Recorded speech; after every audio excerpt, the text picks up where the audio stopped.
आजची सकाळ आणि ती पण एवढी रिलॅक्स.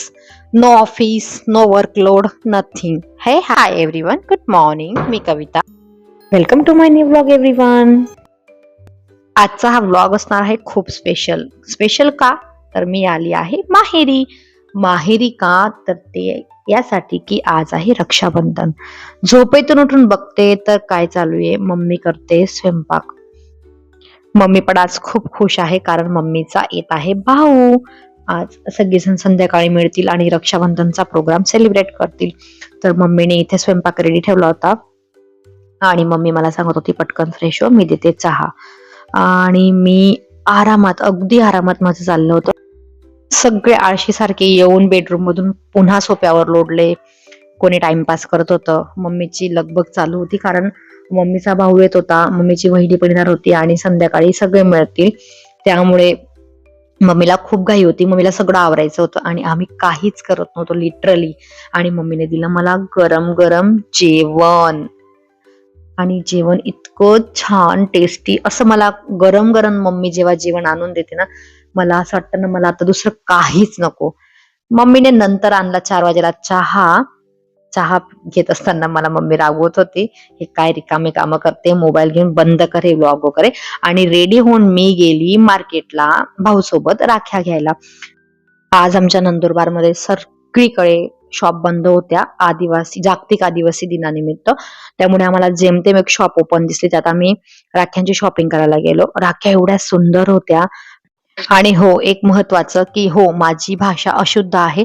खूप लोक मला कमेंट करतात, इन्स्टावर येऊन मला मेसेज करतात, अगं शी किती अशुद्ध बोलतेस, चहा नाही म्हणत त्याला चहा म्हणतात, हे नाही म्हणत त्याला ते म्हणतात. तर हे बघा, मी आदिवासी जिल्ह्यातली आहे आणि मी ज्या जिल्ह्यातली आहे, माझं जे लँग्वेज आहे, माझं खानदेशचं जे टोनिंग आहे, मी त्याच टोनिंग मध्ये बोलणार आहे.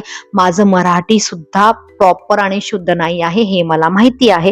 त्यामुळे ज्याला आवडत असेल त्याने बघावं, ज्याला नसेल आवडत त्याने अनइंटरेस्टेड करून द्यावं. आणि असो, नंतर मी घरी जात असताना मला रस्त्यात लागलं एक सुंदरसं मंदिर सोसायटीमध्ये. तिथे मी दर्शन केलं आणि आले मी घरी. घरी बघते तर सगळे रेडी होते. मी पण पटापट रेडी झाली राखीसाठी. आणि इथं मी वेअर केली सुंदर अशी साडी, जी मला माझ्या भाऊने गिफ्ट केली आहे. मला दिला भाऊने ह्या साड्या गिफ्ट केल्या आहेत. साडी कशी दिसते कमेंट मध्ये नक्की सांगा. मी ना यावेळेस रक्षाबंधनला यायचं कॅन्सल केलेलं होतं. लास्ट मोमेंट पर्यंत मला नव्हतं यायचं, पण जेव्हा सगळ्यांचे फोन चालू झाले, जेव्हा सगळे सांगायला लागले मी या ट्रेनमध्ये बसणार आहे, मी याने येणार आहे, मी इतक्या वाजेला निघणार आहे, मला एवढं वेगळी फिलिंग येत होती ना. मग मी सडनली ठरवलं नाही मला पण जायचंय, मी लगेच येईल. मला त्रास झाला चालेल, मला प्रवासचा त्रास होईल मला चालेल, पण मी जाईल. आणि मी आली फायनली.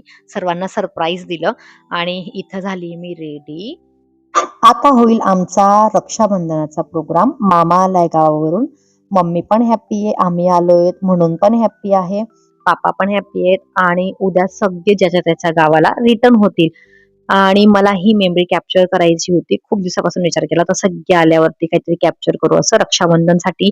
हा खूप छान चान्स भेटला. दीने आणल्या त्या खूप छान छान राख्या, मला ती दाखवत होती. मामी प्लेट घेऊन वेट करत होती की कोण बसेल आणि सुरू करायचं आहे रक्षाबंधन.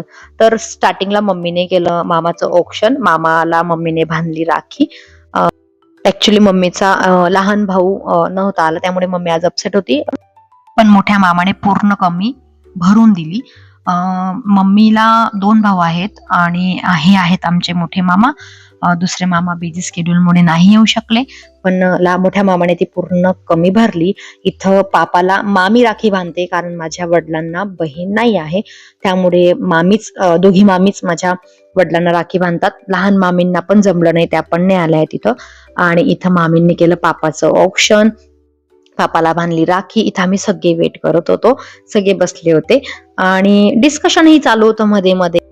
उद्या सगळे जातील आता आपापल्या घरी आणि ह्या मेमरी आम्ही घेऊन जाऊ आमच्या मोबाईल मध्ये सोबत. मामाची मुलगी आली होती नाशिकहून. आता दीपन करते पापाचं औक्षण. पापाला आम्ही दोघी बहिणी पण राखी बांधतो लहानपणापासूनच. दीने केलं पापाचं औक्षण, पापाला बांधली राखी. इथं चालू होता फोटोशूट सुद्धा. आम्ही बसलो होतो, एक एक वेट करत होतो. मध्ये मध्ये आम्ही खूप जास्त कॉमेडी ही पास करत होतो. मी नंतर बांधली पापाला राखी, पापाला केलं मी औक्षण. आणि मग सगळ्यांची बाहेर जाण्याची तयारी चालली होती. बाहेर चाललो होतो सगळे आम्ही डिनरला. लेट खूप जास्त झालेलं होतं आणि मी इथं राखी घ्यायचं विसरली होती. ऍक्च्युली मला नव्हतं माहिती अगोदर राखी बांधायची असते की ओवाळायचं असतं, त्यामुळे मला सगळे रागवत होते. पापालाही खूप हसायला येत होतं की तुला कसं काही या गोष्टी लक्षात राहत नाही. सगळे मला सांगत होते की हे एवढ्या लहान गोष्टी कशा लक्षात नसतात तुझ्या, मग तू जॉबला कसं काय अकाउंट्सचे काम करते. तर पार्ट ऑफ द फन असो. तर इथं पापाला राखी बांधल्यानंतर होत होता फोटोशूट आणि मी सगळ्यांना सांगून दिलं होतं माझे फोटो प्रॉपर काढायचे. सगळ्यांचे फोटो मी प्रॉपर काढते, माझा फोटो प्रॉपर कोणीही काढत नाही. त्यानंतर टीना म्हणजे माझ्या मामाच्या मुलीने बांधली तिच्या पापाला राखी. तिने केलं औक्षण. आमच्या इथं फक्त भाऊ बहिणीला राखी नाही बांधत, तर आम्ही लेकीही वडिलांना राखी बांधतो. आणि इथं दीने बांधली भाऊला राखी. भाऊला नव्हतं यायचं व्लॉगला. व्लॉगमध्ये तो म्हणत होता, "नाही मला व्लॉगमध्ये नको की." पण तरी मी त्याला घेतलं. मीही भाऊला बांधली राखी. मेन पॉइंट म्हणजे तो असतो रक्षाबंधनचा भाऊ-बहिणींसाठी. पण नाही, आम्ही वडिलांनाही राखी बांधतो, काकालाही बांधतो.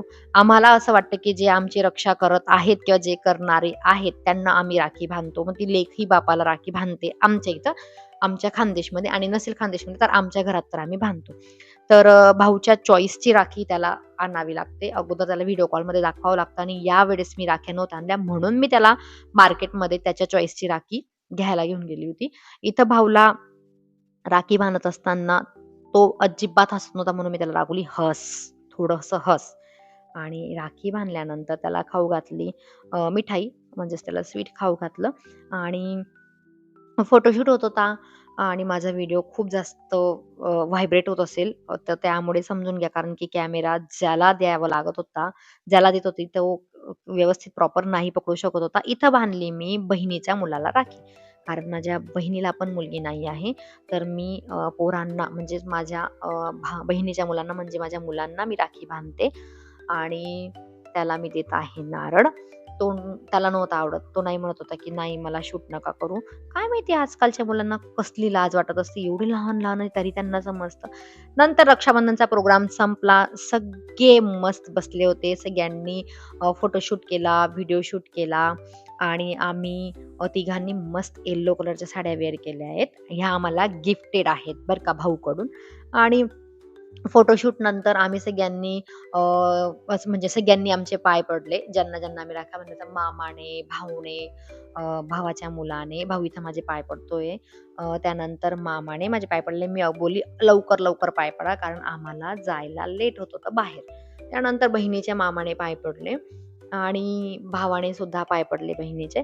आणि हा पाय पडण्याचा प्रोग्राम, रक्षाबंधनाचा प्रोग्राम आम्ही इथंच क्लोज केला with fun, lots of fun, not only fun, lots of fun सोबत आम्ही हा प्रोग्राम आमचा रक्षाबंधनाचा इथंच क्लोज केला. आम्हाला लगेच दुसऱ्या दिवशी सगळ्यांना आपापल्या घरी जायचं होतं. आणि आमच्यासोबत एवढा मोठा जोक झाला. आम्ही बाहेर डिनरला गेलो तर सगळीकडे बंद होतं. जागतिक आदिवासी दिनामुळे आम्ही ज्या रेस्टॉरंटमध्ये नेहमी जातो त्या रेस्टॉरंटचं शटर पूर्ण लावलेलं होतं, कारण की मध्ये एवढी जास्त गर्दी होती. एकच रेस्टॉरंट पूर्ण नंदुरबारमध्ये ऑन होतं, तिथंही पूर्ण गर्दी असल्यामुळे क्लोज होतं. आणि आम्हाला परत घरी येऊन मग स्वयंपाक करावा लागला. मम्मीला एवढा संताप येत होता कारण आम्ही खूप जास्त लेट करतो फोटोशूट आणि व्हिडिओमध्ये. मामीने केलं बेसन, आमच्या खानदेशचं जे प्रॉपर जेवण असतं आम्ही ते बेसिकली आम्ही याला बेसनच म्हणतो. आम्ही हे बेसन केलं, मम्मीने केल्या भाकरी. आम्ही बसलो जेवायला. जेवतानाही खूप मजा केली. तर आजचा ब्लॉग मी माझा इथंच संपवते आहे. Rakshabandhan special. Thanks for watching everyone.